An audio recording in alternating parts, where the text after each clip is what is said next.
नमस्ते नमस्कार दोस्तों, तो कैसे हैं आप लोग। स्वागत है आप सभी का अपना डीप वर्ल्ड चैनल में। नेपाल एक स्वतंत्र राज्य है जो कि इंडिया और चीन के बीच में। नेपाल में सबसे पहले गोपाल वंश ने राज किया था। गोपाल वंशी नेपाल पर लगभग 5 शताब्दी तक, जी दोस्तों, गोपाल वंशी 5 शताब्दी तक नेपाल पर राज किया था। उसके बाद महिषपाल वंश ने नेपाल पर राज किया था और नेपाल पर गोपाल वंश से लेकर शौर्य वंश, आविरा वंशी, सामे वंशी, कर्नाट वंशी, किरात वंशी, लिच्छवी वंशी, ठकुरी वंशी, मल्ल वंशी और शाह वंश ने राज किया था। जी दोस्तों, इन्होंने नेपाल पर राज किया था और नेपाल पर राणा सब ने भी शासन किया था। ऐसी बात नहीं है कि राणा सब ने शासन नहीं किया था। जी दोस्तों, राणा सब ने तो 104 वर्ष तक नेपाल पर शासन किया था और राणा सब में सबसे पहला प्रधानमंत्री,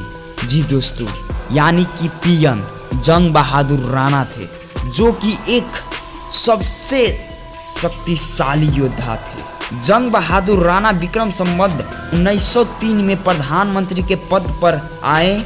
जंग बहादुर राणा ही ऐसे एक व्यक्ति है जो कि नेपाल से सबसे पहले फ्रांस और बेलायत घूमने गए थे। जी दोस्तों, नेपाल का सबसे पहला व्यक्ति जंग बहादुर राणा ही है जो कि फ्रांस और बेलायत में घूमने गए थे। इनका राज्य चलाने का तौर तरीका ही अलग था। जी दोस्तों, इनका राज्य चलाने का तौर तरीका, नीति नियम कुछ अलग था।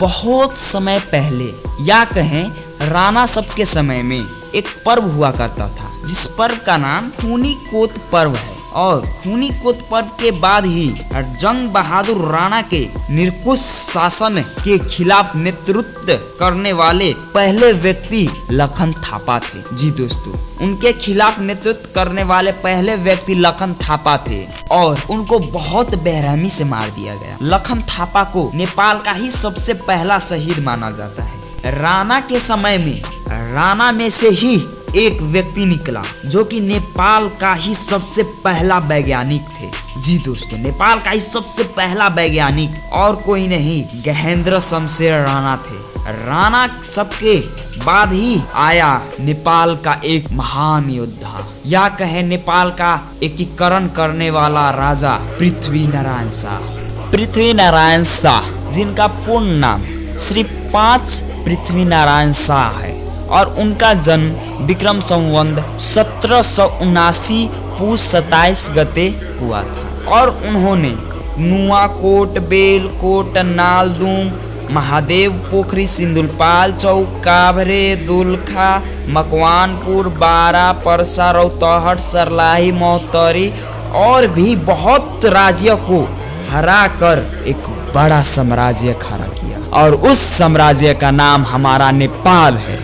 पृथ्वीनारायण शाह जैसे महान अर्थात शक्तिशाली योद्धा के लिए एक लाइक तो बनता है जिसने नेपाल को एकीकरण किया। जी दोस्तों, नेपाल के लिए और पृथ्वीनारायण शाह के लिए एक लाइक तो बनता है और इस वीडियो को इतना फैला दीजिए कि नेपाल के बारे में और पृथ्वीनारायण शाह के बारे में हर एक को पता हो। तो चलिए दोस्तों, मिलते हैं अगले वीडियो में। अभी के लिए नमस्कार।